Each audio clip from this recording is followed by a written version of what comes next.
सड़कों पे। नमस्कार, आप बीबीजी न्यूज देख रहे हैं और छपरा में बिहार बंद के तहत जो तमाम राजनीतिक पार्टियों ने बिहार बंद का आह्वान किया था और आरआरबी और एनटीपीसी में जो व्यापक रूप से धांधली हुआ उसके विरोध में तमाम लोग छपरा को बंद कराने पहुंचे हुए। इनसे बात करेंगे क्या जो अब जो रेलवे बोर्ड है वो छात्रों की लगभग मांगों को मान गया है।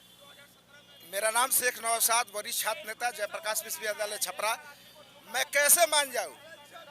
इससे पहले एक बिहार में ही नरेंद्र मोदी आके 1,25,00,000 के पैकेज दिया था, क्या धरातल पर हो गया?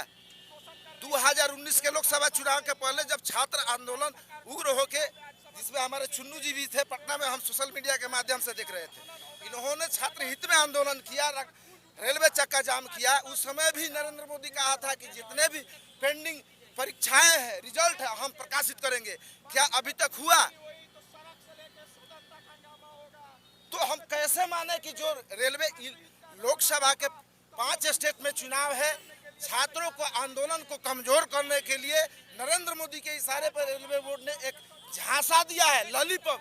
जिस तरह 15 लाख के झांसा देके और आम जनमानस के वोट अपने पक्ष में किया था, इसी तरह छात्र राजनीति को कमजोर करने के लिए, छात्रों को मांग को नस्ताबूद करने के लिए एक लॉलीपॉप फेंका है कि छात्र आंदोलन कमजोर हो और हम अपना 5 स्टेट का चुनाव आसानी से निकाल लें। छात्रों के ऊपर जो तमाम तरह के मुकदमे हुए, कोचिंग संस्थानों को शिक्षा माफिया कहा जा रहा है। जो शिक्षक भारत के भविष्य का निर्माण करता है, बिहार के भविष्य का निर्माण करता है, उस शिक्षक को आज के दौर में शिक्षा माफिया और क्या क्या शब्दों से कहा जा रहा है। सबसे बड़ी बात है कि ये सरकार जगी क्यों, ये जानना जरूरी है। जैसे ही इस आंदोलन की आंच उत्तर प्रदेश गई, सरकार जग गई। सरकार ने तो, नरेंद्र मोदी ने तो ये भी कहा था कि प्रतिवर्ष 2 करोड़ रोजगार देंगे। उन्होंने ये भी कहा था कि 15-15 लाख खाते में आएंगे। उन्होंने तो पटना के गांधी मैदान में आकर कहा था कि बिहार की पानी और जवानी बर्बाद नहीं होगा। मैं मोदी जी से पूछना चाहता हूं कि ये जवानी आपको नहीं दिखता जो रोड पे आज लाठी खा रहा है? पानी से आधा बिहार डूबता है। ये सरकार सिर्फ भाषण जीवी है और चुनाव जीवी है। एक तरफ 1 करोड़ लड़के एग्जामिनेशन फॉर्म भरते हैं और सरकार कहती है कि बेरोजगारी नहीं है। तो 1 करोड़ लड़के कौन नौकरी करते हैं? डीएम कलेक्टर हैं जो फॉर्म भर रहे हैं। और जहां तक बात है कोचिंग का, कोचिंग वाले को पैसा नहीं देना कोई छात्र, तो कोचिंग वाले पढ़ाएंगे नहीं। ये भी डरे हुए हैं। ये आंदोलन देश के आज़ादी की लड़ाई जब लड़ा जा रहा था तो जितने टीचर थे वो सरकार अंग्रेज के गुलाम थे और छात्र जो थे आज़ादी की लड़ाई में सारा कॉलेज छोड़ के कूद पड़ते थे। ये भी एक तरह से आज़ादी की लड़ाई है। सबसे ज़्यादा बेरोजगारी बिहार में है और सबसे ज़्यादा लड़कों को पीटा बिहार में जा रहा है। हम लोग चुप नहीं बैठेंगे और जब तक छात्र हितों में रेलवे बोर्ड और केंद्र सरकार न्याय नहीं करता है तब तक हम चुप। आप एक बात बताइए, जो लड़के 9 घंटे रेलवे चक्का पे बैठ जाएं, रेल पटरी पे बैठ जाएं, वो रेलवे को नुकसान कैसे करेंगे? हम लोग अहिंसा के खिलाफ एकदम अहिंसा के रास्ते पे चलते हैं, अहिंसा के पुजारी हैं। हिंसा कहीं से बर्दाश्त नहीं हो सकता हम लोग से।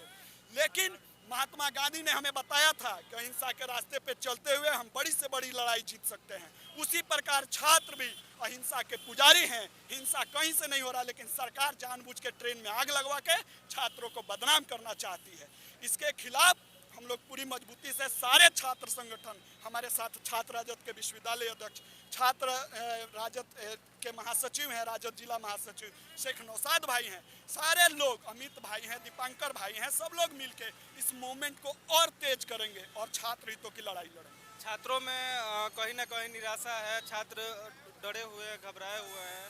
वो अपनी हक की मांग करने के लिए जब सड़कों पर निकलते हैं तो उनके ऊपर लाठियाँ बरसाई जाती है, उनके ऊपर मुकदमे दर्ज किए जाते हैं। आप एक वरिष्ठ छात्र नेता रह चुके हैं, क्या संदेश रहेगा? अच्छा, एक बात मैं पूछना चाहता हूँ कि उस दर्द को नीतीश कुमार और नरेंद्र मोदी जी के द्वारा कभी सहा नहीं गया होगा कि आज गांव देहात से आप भी बिलोंग करते हैं, पत्रकारिता करते हैं। हमारी माँ और पिताजी, अपने पिताजी लोग खेत गिरवी रख करके, और बच्चे की एक ख्वाहिश होती है कि हमारी नौकरी हो जाए।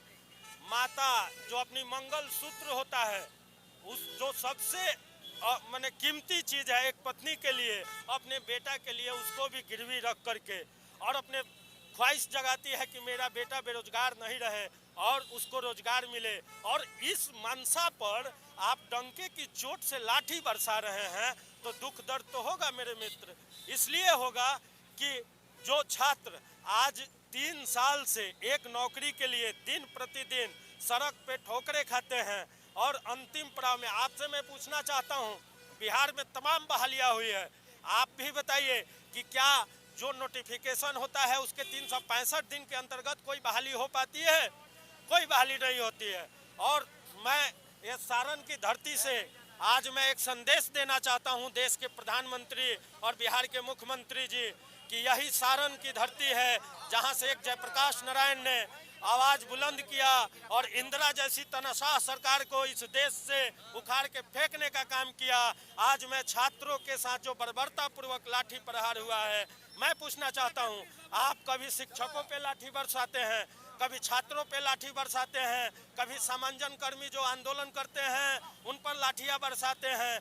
मैं पूछना चाहता हूं नीतीश कुमार जी, क्या इस देश में और नरेंद्र मोदी जी से, क्या इस देश में अपनी हक की लड़ाई लड़ना अगर गुनाह है तो यह गुनाह एक बार नहीं 1000 बार करने के लिए हम लोग सड़क पे छात्र आएंगे और हर गांव कस्बे से लोगों को जगाएंगे और एक दिन एक नारा बुलंद होगा और फिर से छात्रों का देश पे राज होगा। इसी बातों के साथ मैं अपनी वाणी को विराम देते हुए और फिर से दोहराना चाहता हूं कि छात्र एकता जिंदाबाद और सभी छात्रों को एकत्रित करके और इस आंदोलन को रोकने नहीं जा रहा है। यह जो बरगलाने वाली बात की मैं मान लूंगा, आप नोटिफाइड कीजिए, नोटिफिकेशन कीजिए और बिहार में एक जनगणना करवाइए बेरोजगार नौजवानों का और उनको रोज नौकरी रोजी रोटी का व्यवस्था कीजिए। नहीं तो हम लोग अब जाग गए हैं और सड़क पे आएंगे। जब तक अपनी हक नहीं लेंगे तब तक सड़क से घर वापस नहीं जाएंगे।